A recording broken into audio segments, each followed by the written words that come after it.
کیسے اللہ کو اپنے دعاؤں پہ راضی کر سکتے ہیں؟ ہر چیز کی طرح دعا مانگنے کے بھی خاص طریقے ہوتے ہیں۔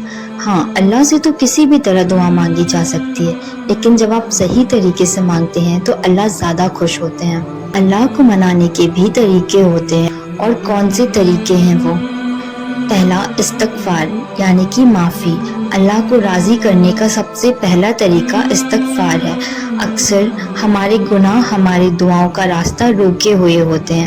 ہمارے گناہ ہماری دعاؤں کے راستے میں سب سے بڑی دیوار ہوتے ہیں، تو سب سے پہلے ہمیں اس دیوار کو توڑنا ہے تاکہ سامنے کا منظر ہمیں نظر آ سکے اور قبولیت کی منزل تک آنکھوں کو اور دل کو رسائی مل سکے، کیونکہ اللہ توبہ کرنے والوں سے بہت محبت کرتا ہے، اور جن سے وہ محبت کرتا ہے ان کی باتیں وہ کبھی نہیں ٹالتا۔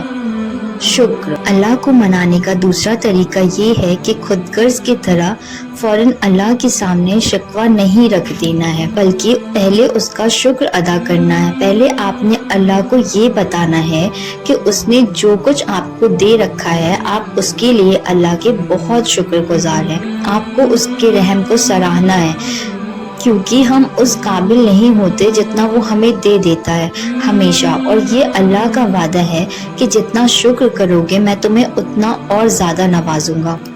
صبر۔ دعاؤں کا امتحان انتظار ہوتا ہے، اور جو لوگ دعاؤں میں جلد بازی کرتے ہیں ان کی دعاؤں میں اتنی ہی زیادہ دیر ہوتی ہے۔ رسول اللہ صلی اللہ علیہ وسلم نے فرمایا کہ تم میں سے ایک کی دعا قبول ہوتی رہتی ہے جب تک کہ وہ جلد بازی نہ کرے۔ اس پر صحابہ نے پوچھا کہ وہ جلد بازی کس طرح کرتا ہے، تو آپ صلی اللہ علیہ وسلم نے فرمایا کہ وہ کہتا ہے میں نے اللہ سے دعا مانگی لیکن اللہ نے میری دعا قبول نہیں کی۔ تہجد۔ جو دعائیں زیادہ خاص ہوتی ہیں ان دعاؤں کے لیے ہمیں محنت بھی ڈبل کرنی پڑتی ہے، تبھی تو پتہ چلتا ہے کہ آپ کتنی شدت سے ان دعاؤں کو سچ ہوتے دیکھنا چاہتے ہیں۔ تو ایسی دعاؤں کو فرض نمازوں کے ساتھ ساتھ تہجد میں بھی مانگا جاتا ہے، کیونکہ تہجد کے وقت اللہ پہلے آسمان پر تشریف لے آتا ہے اور فرماتا ہے بتاؤ ہے کوئی مانگنے والا کہ میں اسے نواز دوں، ہے کوئی فریاد سنانے والا کہ میں اسے سنوں، ہے کوئی التجا کرنے والا کہ میں اسے بخش دوں۔ مسلسل دعا۔ دعاؤں کی قبولیت کا پانچواں طریقہ ہے مسلسل دعا مانگنا، یعنی اٹھتے بیٹھتے چلتے پھرتے اللہ کو بتانا کہ میں اس چیز کے انتظار میں ہوں، اور ان خاص لمحوں میں مانگنا جو لمحے اللہ نے خود قبولیت کے بتائے ہیں۔ اذان اور اقامت کے درمیان دعا مانگنا، سجدہ کرتے ہوئے دعا مانگنا، بارش میں دعا مانگنا، روزے کی حالت میں دعا مانگنا، جمعہ کے دن مسلسل دعا مانگنا، سفر میں دعا مانگنا، بیماری کی حالت میں یا درد کی حالت میں دعا مانگنا، یہ وہ لمحے ہیں جن میں مانگی گئی دعائیں کبھی رد نہیں ہوتی۔ اچھا گمان۔ دعاؤں کی قبولیت کا سب سے اہم طریقہ اللہ سے اچھا گمان رکھنا ہے۔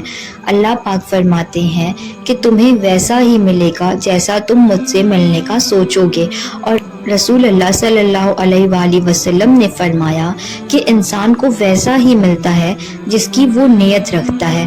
تو اگر آپ مانگتے رہیں گے تو آپ کو یقیناً ملتا رہے گا۔ اگر آپ پختہ ایمان رکھیں گے کہ آپ کی دعائیں قبول ہوں گی تو یقین کریں ضرور قبول ہوگی۔ اللہ کو بادشاہ مانیں گے تو آپ کی کٹوری کبھی نہیں خالی ہوگی۔